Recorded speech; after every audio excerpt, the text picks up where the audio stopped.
Parliament is supreme. Lastly, in a couple of days, I have been seeing in all the TV channels where many people are saying Parliament is supreme. I too agree, Parliament is supreme. The Constitution is supreme. That is the highest authority where people of the country look up. But as a common citizen, my intelligence gets hurt. How it gets hurt? When the Parliament is supreme because of the kind of stage is set in the Parliament, and it also is supreme by the people who are occupying that Parliament, by the parliamentarians. So when a person like Lalu Prasad Yadav says Parliament is supreme, a person who has more than 60 cases of corruption against him, you have people like Amar Singh, you have people like Mulayam Singh Yadav and many other politicians who are having cases of corruption against them, who are occupying that parliament. They are the parliamentarians, right? All parliamentarians are not corrupt. Obviously, there are good people also. But when you say that when you say that the parliament is supreme, we also have to look what kind of people are occupying that parliament. It is the highest authority in our country. Like, everyone looks on to the parliament, to the Lok Sabha, to the Rajya Sabha. Now, if a common citizen of India is involved in any sort of corruption or crime, he or she applies for a job anywhere, there is a clause which in that job which says, have you been convicted for any sort of crime or corruption? So what it says is that that common citizen cannot get a job if he or she is involved in any sort of corruption. Now here you have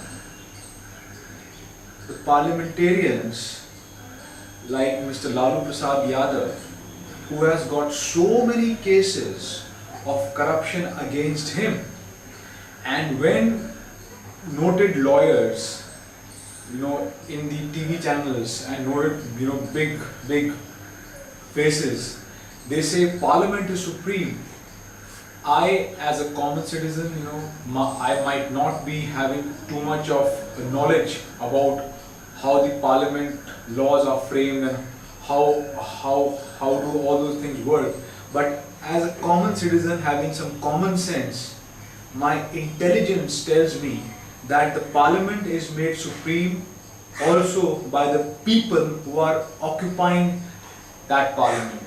And that is, so if you have people who are having n number of corruption cases against them, the politicians, they have gone to jail and then they come again into the parliament and represent the people, that is an insult to the common man's intelligence. That is the greatest insult to the common man's intelligence. There is no system in our parliament which filters that, alright, if a particular politician is corrupt or has been framed with corruption charges, he or she cannot come aboard. That is the highest authority in our country. Everyone looks on to the parliament, the Lok Sabha, to the Rajya Sabha. Now it is a real joke when we now speaking about Anna Hazare. The member of the standing committee is Lalu Prasad Yadav. I think also Amar Singh. It's a joke. It's a big joke. A person who has been involved in so many corruption cases you are trying to involve him, you are trying to make him a member of a committee which involves in dealing with corruption. It's an insult to the common Indian's intelligence. It's an insult to my intelligence. I have no answers to this. Many people will, twist, no, you can't do this, you can't do that. I have a simple, straight question. Everyone in the country looks on to the parliament, looks on to the Lok Sabha, looks on to the Rajya Sabha. What is the present day mechanism which checks that if a particular politician or if a member of parliament has been involved in corruption cases, he or she cannot occupy that space? That is, if you say parliament is supreme, it is like a temple, like a mosque, where laws are framed.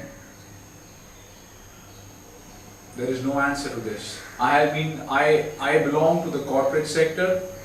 I speak to people daily, and they say, well, that is how the system works. You cannot, there are some questions which are unanswered. But this is the main question. When everyone is speaking about the parliament is supreme, no doubt about it. Even I believe I am enjoying the democracy of my country and I owe it to the parliament. Alright? But my intelligence also gets hurt when I see the people who have occupied that parliament, people who are corrupt, people who have got corruption cases against them, people who have gone to jail. Isn't this hypocrisy? I'm still looking for a concrete answer to this. If somebody can satisfy my appetite on this. I speak for India. I will speak what is good. I will speak what is bad, because I have the right to speak.